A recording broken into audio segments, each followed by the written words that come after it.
Halo, saya Archanggela Anggreni Kintanjalu, NRP 14051956 dari Prodi Perpajakan Politeknik Universitas Surabaya.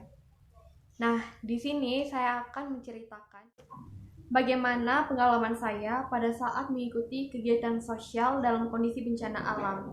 Nah, yang saya ikuti saat itu adalah pada saat bencana alam tanah longsor yang terjadi di Jalan Trans Flores, khususnya di titik Welia dan Melo, Kecamatan Beliling, Kabupaten Manggarai Barat, Nusa Tenggara Timur yang terjadi pada 7 Maret 2019. Nah, sebelum saya men-sharing pengalaman saya saat mengikuti kegiatan sosial tersebut, saya akan menceritakan sedikit kronologis saat terjadi bencana alam tersebut. Nah, masalah yang dihadapi pada saat terjadinya tanah longsor tersebut mengakibatkan lumpuhnya jalan Trans Flores, sehingga masyarakat yang berasal dari Ruteng menuju Labuan Bajo dan sebaliknya dari Labuan Bajo menuju Ruteng harus rela berjalan kaki sejauh kurang lebih 15 km untuk sampai ke tempat tujuan. Bencana alam tersebut juga mengakibatkan 2 rumah warga tertimbun tanah longsor dan juga jembatan menjadi terputus. Bukan hanya itu, tanah longsor juga menewaskan beberapa orang warga desa Kampung Culu yang rumahnya tertimbun oleh tanah longsor. Nah, potensi yang dikembangkan oleh pemerintah untuk menangani jalan Trans Flores yang ditutupi oleh tanah longsor tersebut yaitu dengan mengerahkan tim SAR gabungan untuk membersihkan jalan Trans Flores khususnya di titik Welia dan Melo menggunakan alat berat. Dan untuk mengatasi hal tersebut, pemerintah juga merancang jalan alternatif di lokasi bencana tersebut. Tanah longsor tersebut berdampak pada kondisi masyarakat yang mengakibatkan ratusan masyarakat harus mengungsi ke kampung tetangga. Juga mengakibatkan akses jalan dari desa ke kota menjadi terputus dan akses informasi pun terputus. Nah, dalam menanggapi bencana tersebut, saya bersama teman-teman ikut berpartisipasi dengan menggalangkan dana dan ikut memberikan bantuan berupa kebutuhan pokok masyarakat, seperti kebutuhan pangan dan sandang, atau kebutuhan berupa makanan dan pakaian. Pada saat itu, kami ikut terjun langsung ke tempat kejadian menggunakan kendaraan bermotor.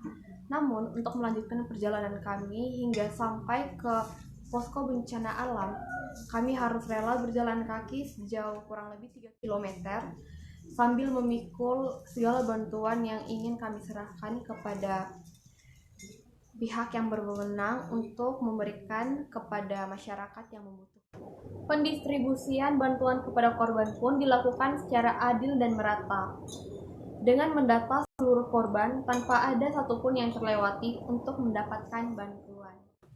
Ada beberapa cara yang dapat dilakukan untuk mengantisipasi bencana tanah longsor. Prabencana. Yang pertama, dengan mengurangi tingkat keterjalan lereng, permukaan maupun air tanah. Yang kedua, membuat bangunan penahan, jangkar, dan piling untuk tanah longsor. Yang ketiga, membuat terasering dengan sistem drainase yang tepat. Yang keempat, penghijauan dengan tanaman yang sistem perakarannya dalam dan jarak tanam yang tepat. Yang kelima, mendirikan bangunan dengan fondasi yang kuat. Yang keenam, melakukan pemadatan tanah di sekitar perumahan. Yang ketujuh, membuat tanggul penahan untuk runtuhan batuan. Yang kedelapan, menutup rekahan di atas lereng untuk mencegah air masuk secara cepat ke dalam tanah. Yang kesembilan, fondasi tiang pancang sangat disarankan untuk menghindari bahaya. Yang kesepuluh, utilitas yang ada di dalam tanah harus bersifat fleksibel. Yang ke-11, dalam beberapa kasus, relokasi sangat disarankan. Menanami kawasan yang gersang dengan tanaman yang memiliki akar kuat, banyak, dan dalam seperti nangka, durian, petai, kaliandra, dan sebagainya.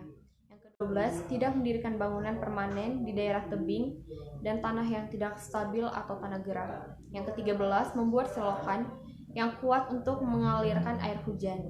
Yang ke-14, waspada ketika curah hujan tinggi. Dan yang terakhir yaitu jangan menggunduli hutan dan menebang pohon sembarangan. Pada saat bencana, yang dilakukan yaitu yang pertama, segera evakuasi untuk menjauhi suara gemuruh atau arah datangnya longsoran. Yang kedua, Apabila mendengar suara sirine peringatan longsor, segera evakuasi ke arah zona evakuasi yang telah ditentukan. Berikut yaitu pada saat pasca bencana. Yang harus dilakukan yang pertama yaitu hindari wilayah longsor karena kondisi tanah yang labil. Yang kedua, apabila hujan turun setelah longsor terjadi, segera antisipasi longsor susulan. Jadi itu adalah sharing pengalaman saya saat mengikuti kegiatan sosial dalam kondisi bencana alam. Sekian dan terima kasih.